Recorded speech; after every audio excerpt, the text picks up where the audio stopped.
D.B. Cooper, ԱՄՆ-ի պատմության ամենաառեղծված եւ ջենթլմեն հանցագործը, մարդ, ով չգիտես որտեղից հայտնվեց, առևանգում է ինքնաթիռ, պահանջում խոշոր գումար $200,000, որից հետո գումարը ամրացնում է իր վրա եւ մեծ բարձրությունից ֆանտաստիկ կերպով ցատկում է ինքնաթիռից եւ անհետանում մութ երկնքում։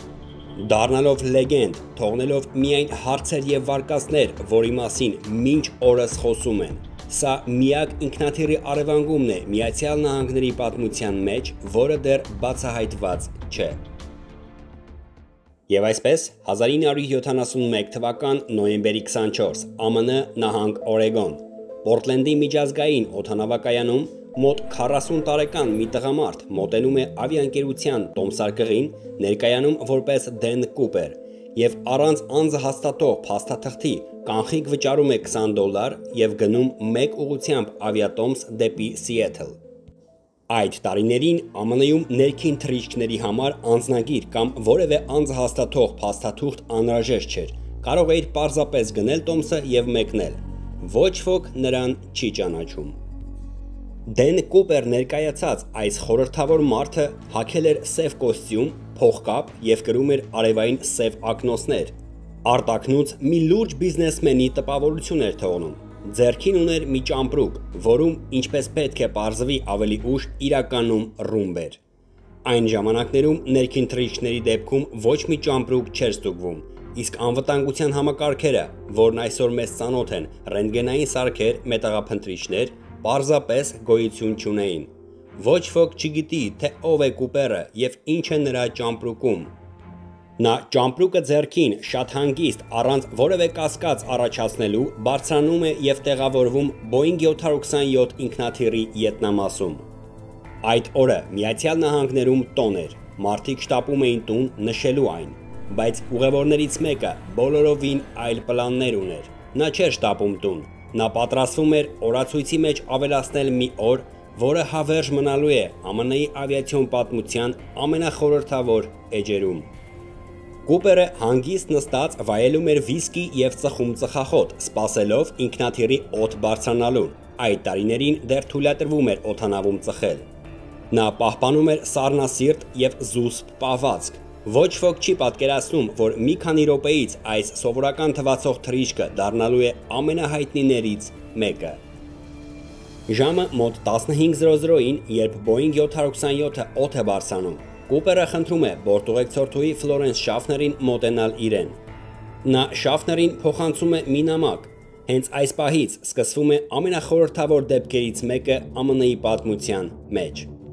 Ֆլորենսը սկզբում մտածում է, որ սա հերթական սիրային նամակներից մեկն է ուղևորի կողմից։ Նա ժպտալով առանց կարդալու այն ծալում դնում է գրպանը։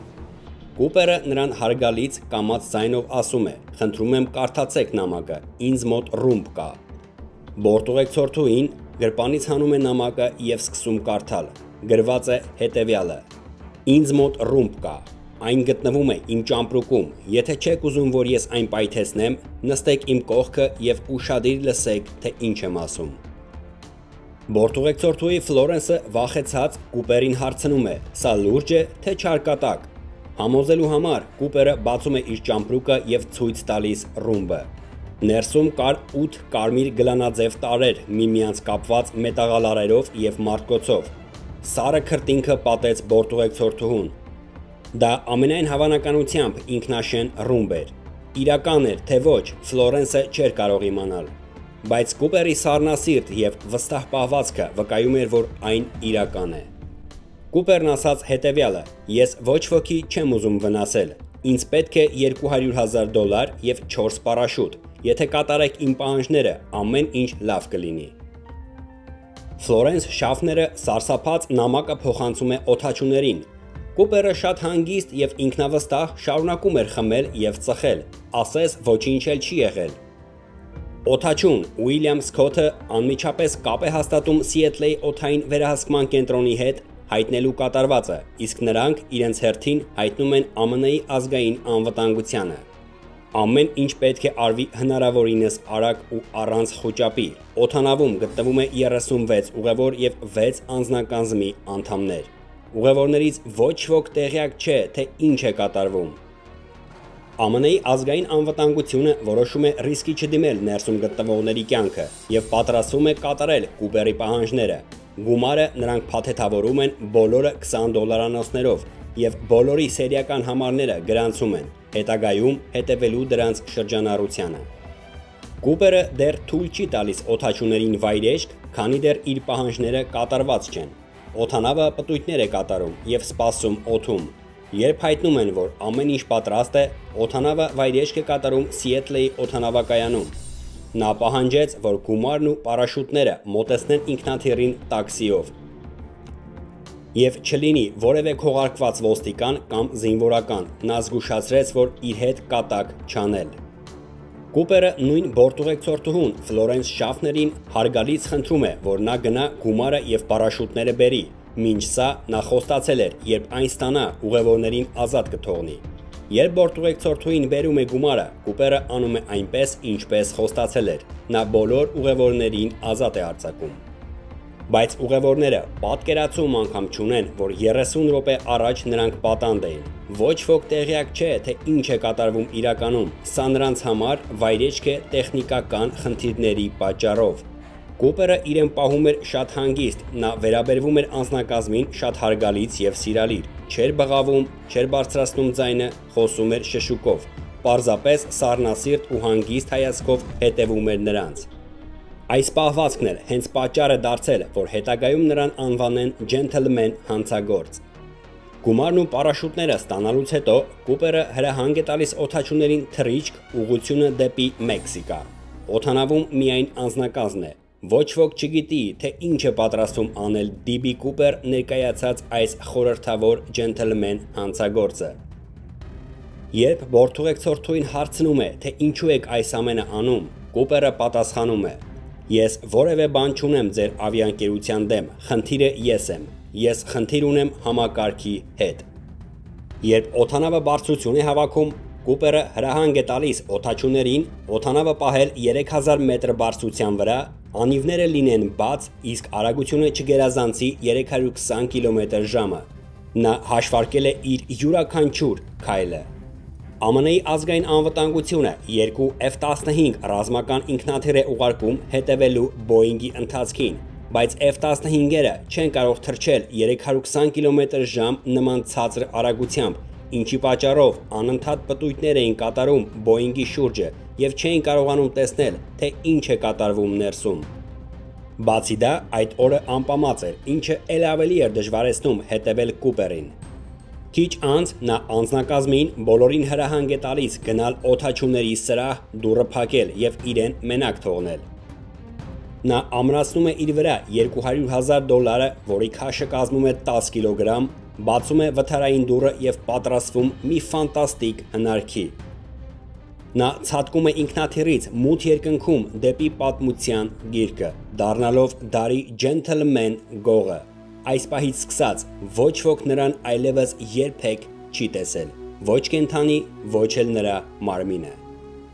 Ընդամենը մի քանի ժամ անց սկսվում է այդ ժամանակների ԱՄՆ-ի ամենամասշտաբային եւ թանկարժեք որոնումները մեկ անձի նկատմամբ։ Որոնումներին ներգրավված էին ԱՄՆ-ի գրեթե ողջ ռեսուրսը, մասնակցում էր 100-ից ավելի ազգային անվտանգության հատուկ գործակալներ իրենց խմբերով, տասնյակ շներ, զինվորականներ, բայց որևէ հետք չհայտնաբերվեց ոչ Կուպերից, ոչ ճամպրուկով ռումբից, ոչ գումարից, ոչ էլ պարաշուտից, ասես նա անհետացավ մոլորակից։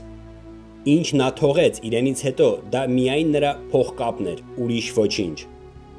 Կուպերը այս ամենը մանրակրկիտ պլանավորել էր։ Նա հատուկ էր ընտրել Boeing 727 տեսակի ինքնաթիռ, բացի այն, որ այս մոդելի ետնամասում կա վթարային դուռ, որը կարելի է բացել ցանկացած պահի,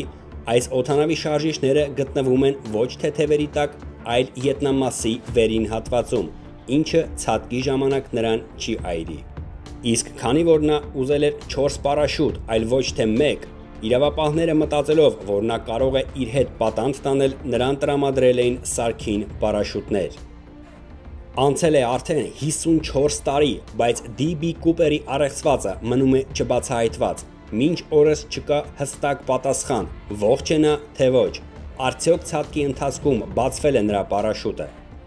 Որոշ ԱՄՆ իրավապահներ կարծում են, որ նա ողջ չէ, որ եթե նույնիսկ պարաշուտը բացվել է, քամին նրան քշել տարել է գետը, որտեղ նա ենթադրաբար խեղդվել է իր վրա եղած բեռից, իսկ մարմինը գետի հոսքը քշել տարել է դեպի բաց օվկիանոս։ Բայց որոշ փորձագետներ եւ պրոֆեսիոնալ պարաշուտիստներ այլ կարծիք ունեն։ Նրանք կարծում են, որ Կուպերի պարաշուտը բացվել է եւ նա ողջ է մինչ օրս։ Ես վստահ եմ, որ նրա պարաշուտը բացվել է եւ նա մինչ օրս ողջ է։ Դեպքից միայն 9 տարի անց 1980 թվականին, երբ 8-ամյա Բրայան Ինգրամը իր հոր հետ փայտ էր հավաքում գետի ափին, երեխան հանկարծ գետնի վրա նկատեց կեղտոտ եւ խոնավ փաթեթներ։ Երբ հայրը բացեց դրանք, պարզվեց ներսում փող էր, ընդհանուր առմամբ 5800 ԱՄՆ դոլար։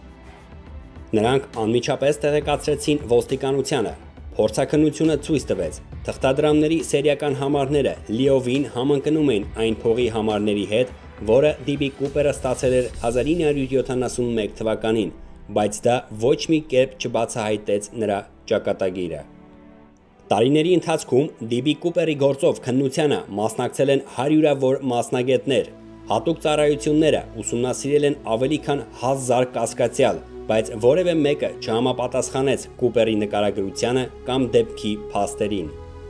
Մի պահ քննիչները հույս ունեցան, երբ Կուպերի թողած փողկապի վրա հայտնաբերվեց DNT-ի նմուշներ, սակայն նույնիսկ այդ գտածոն չօգնեց բացահայտել նրա ինքնությունը։ DNT-ի համեմատությունը բազմաթիվ մարդկանց հետ որևէ արդյունք չտվեց։